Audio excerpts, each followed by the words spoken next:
Grand Theft Auto Online has been out for over 10 years now, and with GTA 6 scheduled for launch next year, I think it's the right time to go over all of the updates we've received throughout the years. I'll be ranking them based on my experience from what I consider to be the best through to the worst DLC. GTA Online launched back in October of 2013, and I don't think anything could have prepared Rockstar for what was to come, because GTA Online's success was unlike anything we've ever seen.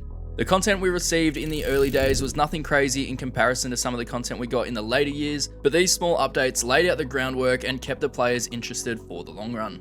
Over the years, we've gotten updates that celebrate special holidays like the festive surprises, Valentine's Day, Independence Day, and even Halloween. We're not going to be including them in this tier list. And although these updates weren't major in any way, the game would feel pretty empty and boring without them. Without wasting any more time, let's jump straight into it. The Beach Bum update was GTA Online's first update, so I don't want to disrespect it, but it didn't actually include a lot of useful content. And for that, I'm going to put that in the C tier. The Content Creator DLC, it was simple, but it did provide the fundamental tools that gave us the freedom to be able to create our own races and death matches. This update continued to expand throughout the years and allowed us to create a variety of different game modes, which I think is essential to a game like this. So for that, it's going in A tier. The Capture DLC wasn't anything special, but it was good fun to play with friends. I can't make that an F, so we're going to put that into the C tier.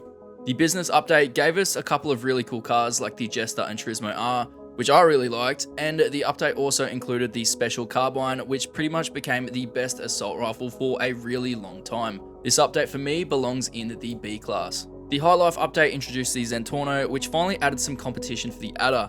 On top of that, we got the High Life apartments, which added some variety. So for that, the update can go in B tier as well. Next up, we've got the I'm Not a Hipster update, and that was a really fun update for me and my friends. The selection of vehicles were great, and it was just a small update, but it was really fun, so that's going in B. The San Andreas Flight School update was an update that should have been in the game since launch. The actual flight school content was fun, and the vehicles that they added weren't too bad, but they could have been a lot better. So I'm putting that in C tier. Last team standing, let's not even talk about it, that can just go in C tier. Then finally in 2015, Rockstar Games released the GTA Online Heists update. This was the most anticipated update that we've ever gotten. It was originally teased in the GTA Online trailer, so when the game finally launched, it left players confused and pretty disappointed as to why it wasn't included. Needless to say, this update was anything but disappointing, and it exceeded all of our expectations and really set the benchmark in terms of quality content from Rockstar Games. The OG Heist will go down as one of the best updates in GTA Online, so I'm going to put that where it belongs, up in S tier. Ill-Gotten Gains Part 1 and Part 2 brought us a range of new vehicles and weapons, basically just giving us something to spend all of our heist money on. Both of these updates for me are going to be going in the C tier. The Free Mode Events update brought back the life to Free Mode, which was really boring and dry because everyone was spending majority of their time in the missions or in the heist. So to get players back into free mode, we got a range of new activities which were actually quite fun at the time, but the biggest feature from this update was actually the Rockstar editor. This is often overlooked, but I think content creators will really appreciate how important this feature was at the time. This stepped up the GTA photography scene and even expanded into video making. Players were able to take some amazing photos and capture some really remarkable GTA movies. The impact that the Rockstar editor had on the community is enough for me to put this up in the A tier. The Lowriders update introduced Benny's original motorworks, lowriders with actual hydraulic functions, and the return of Lamar Davis with a very interesting storyline. This update was massive at the time and it done a lot for the community, so I'm going to have to put that up there in the S tier. The Executives and Other Criminals update featured a lot of content, and a lot of that content was really expensive. This is the update that introduced yachts, and they served little to no purpose when they first came out. The vehicles that they released were okay, most of them were just like stock ones and then their armored variants. Stilt apartments were also included in this DLC, which I thought were really cool at the time, and they also provided us with a bit more variety. But this update really missed the mark for me, so that's why I'm going to put that in the C tier. The January 2016 update was very unexpected and didn't actually come with a lot of content. This update came with the Drop Zone Adversary mode and two new wide-body variants of existing vehicles. These two vehicles were the Sultan RS and the Banshee 900R. Although the update itself was small, these two cars became instant classics and were a huge win for the GTA car community. That is going in B tier. The Lowriders Customs Classics DLC felt like it was just Rockstar's way of adding in the content that they forgot to do on the initial Lowriders update.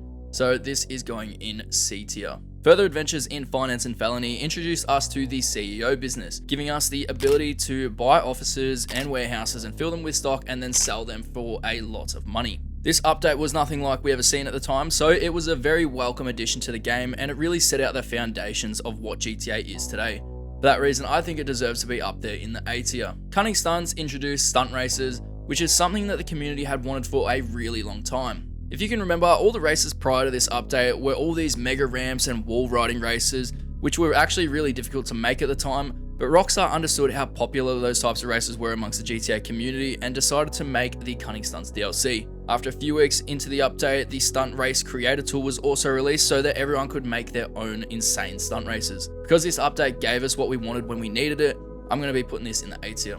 2016 was a really good year for GTA Online because on top of all these, we got the Bikers DLC, which is another area of the game that was overlooked.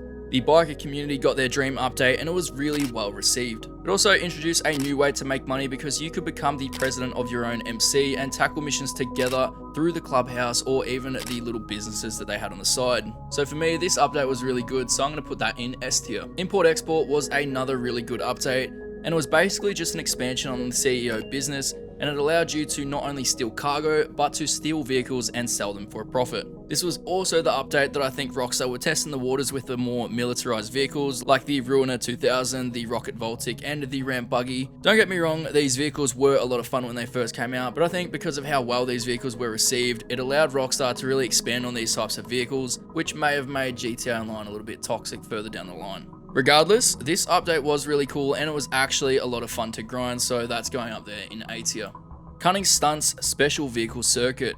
This is basically a part 2 to the Cunning Stunts DLC, which isn't a bad thing, but I don't think it deserved to have an entire DLC centered around it when it could have just been tacked onto another DLC. I guess you could say it didn't really offer any new content, it just kind of mashed 2 DLCs together, so for that it's going in C tier. Gunrunning brought back Agent 14 from the OG Heist, and he introduced us to the bunker business. This was pretty similar to the CEO business where you accumulate stock and then sell it in bulk at the end. This was also the update that introduced the oppressor, and it was very fun at the time before it became an essential weapon for griefers.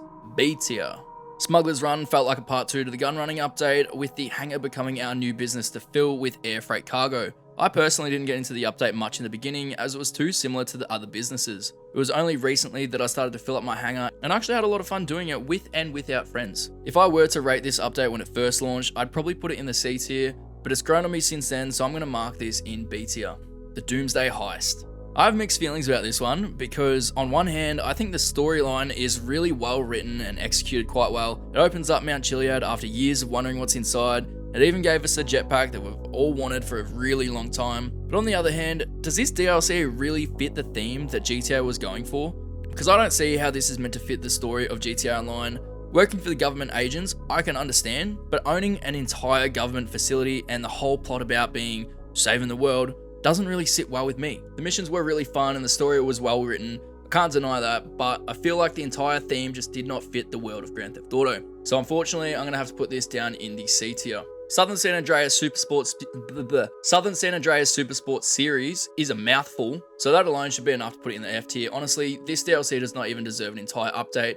It should have just been attached to another DLC. After Hours is arguably one of my all-time favorite DLCs, and if you've played the Ballad of Gay Tony, then I think you would agree with me. Gay Tony is back from GTA 4, and together you'll start your own nightclub. The DLC had you managing DJs and maintaining your club's popularity. The nightclub served as a business front for the other business operations out the back. Here we got to accumulate stock from various businesses, and the best part about this update was how easy it was to do as a solo player, as the sell missions only required one vehicle. The only downside to this update was it introduced the Oppressor Mark II. This vehicle was awesome for traveling across the map, but it didn't take long for this to fall into the wrong hands and become one of the most used weapons to grief other players, making free mode sessions an absolute nightmare to be in. If you can look past that, then this DLC is extremely well done and a fantastic addition to GTA Online, so we're going to sit this in S tier. Arena War. The idea of this update is something I've personally wanted for a really long time. I wanted to go inside the arena since day one, and I've always wondered why it wasn't in the game from the beginning. I think I speak for a lot of people when I say this DLC just wasn't it, and it is regarded as perhaps one of the worst DLCs Rockstar have ever released. The cost of the vehicles versus the payouts just did not seem to make any sense, and for me, I drew the line at how much the RC Bandito cost. You cannot tell me that an RC car cost over $1.5 million $10. This completely killed any hope I had for this DLC, so it was the first DLC that I just decided to skip. To this day, I am still yet to even buy an arena workshop. For that, F tier.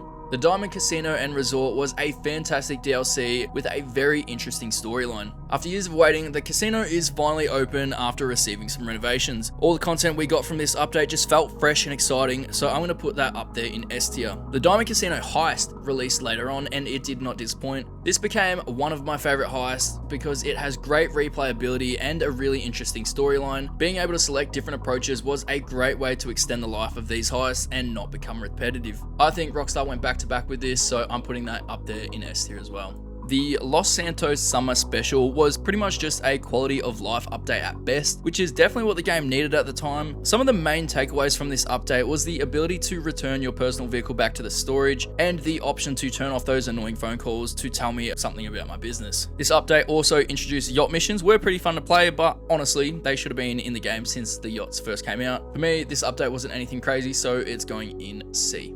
The Cayo Perico heist was not something I expected Rockstar to do. We finally got a map expansion for GTA Online. The Cayo Perico heist offered us probably the most replayable and unique heist in the entire game, with an insane amount of different ways to handle each approach. When the update initially came out, I wasn't very active on GTA due to some personal reasons, but I feel like if I was able to spend more time with this heist, then it probably would have been one of my all-time favorites. For that reason, I'm not able to put it in the S tier, but I think it's fair enough for me to put it in A. Los Santos Tuners has to be up there as one of the best updates we've ever received in GTA Online. This update introduced the Los Santos car meet with a spot where people can meet up and show off their rides. The LS car meet even had a place for players to test out their vehicles on the test track. Another thing that came with this update was the auto shop property. This was your own place where you could store and customize vehicles, and it even had a import-export type of business attached to it. On top of all that, you could launch robbery contracts. These were a series of missions that had similar setups to Heist, and they were actually pretty fun to play. The amount of content that was just packed into this one DLC is the reason why I'm putting this in S tier. The contract DLC includes the best update we have ever received in GTA Online. This update brings back Franklin, and it's pretty cool to see where he got up to after the events of story mode. Now he's the manager at the new agency business, and the client we end up working for is Dr. Dre. The whole storyline is just perfect, and the missions were a lot of fun too. In addition to this, we got Franklin and Lamar missions in the form of short trips. This alone was probably about as close as we'll ever get to a single player DLC for GTA 5. This update was and still is my all-time favorite, so I'm putting that in S tier. The Criminal Enterprises DLC didn't have a lot of notable content for me. The ULP missions were cool, but nothing crazy. The heist payouts were finally buffed, which was good. The best thing to come from this update was the service carbine, which ended up becoming my favorite assault rifle, so I'm going to put this in C tier. Los Santos Drug Wars. Now, this one might be a bit controversial because I know a lot of people really enjoyed this update, but I really struggled to like it. I couldn't help but feel like Dax was meant to be a replacement for Trevor, and I understand that Stephen Ogg may have some mixed feelings about playing Trevor, but I don't think they should have added a character like Dax to replace him. These missions that we got would have been fun if they were introduced to the game a little bit earlier on, but I think these were just a little bit too tacky for how GTA has evolved. This update for me was a complete flop, so I just can't rate it any higher than F.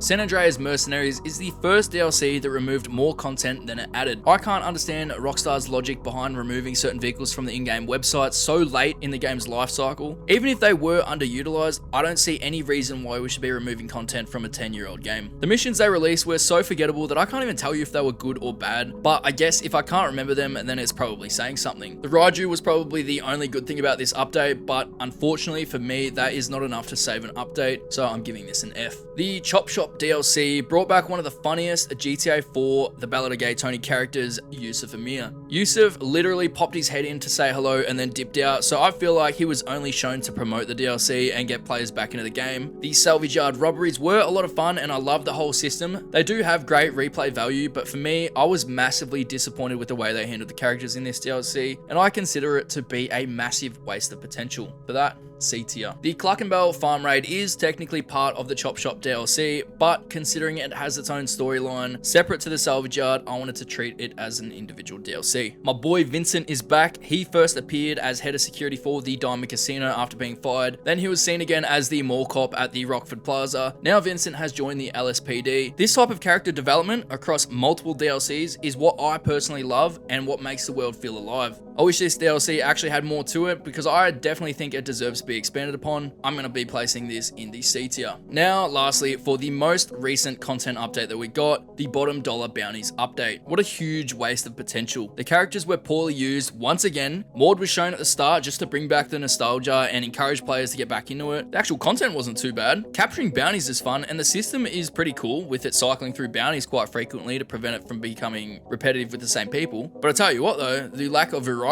in these missions really annoyed me. I am sick of having to travel all the way to Paleto Bay over and over again for almost every second bounty. I understand that Rockstar's focus would be on Grand Theft Auto 6, so it makes sense to me that they'd be winding down the quality of the updates. I never expected this DLC to be ranked up there with something like the Contract or the Tuners update, but I didn't expect them to fall off this hard. The update at best falls into the C class, but honestly, it's not far from slipping into the F tier. And there you have it, my complete tier list for every single update that we've received into GTA Online. Please keep in mind that this is my opinion, but I would love to know down in the comments below, what is your favorite GTA Online update? Over the years, we've had some really amazing updates and we've had some really poor updates. Regardless of if they were good or bad, Rockstar sure do have a way of maintaining a fan base on a single game for over a decade. So as a GTA fan, I really do appreciate Rockstar continuing to provide the community with free updates over the life cycle of GTA Online and keeping it alive just enough for us to want to stay. And with GTA 6 getting closer and closer, that can only mean we'll be receiving the final DLC for GTA Online very soon before we make the move to Vice City. We can only hope that Rockstar puts some real effort into whatever the final DLC may be, because it's going to serve as one last goodbye and you want to finish the GTA story on a good note so that the players look forward to what's ahead in the next iteration of GTA Online. And if you did enjoy taking a look back at past DLCs, then it might be worth checking out my video of the entire evolution of the Bravado Banshee. Thank you all for watching. I'll see you in the next one.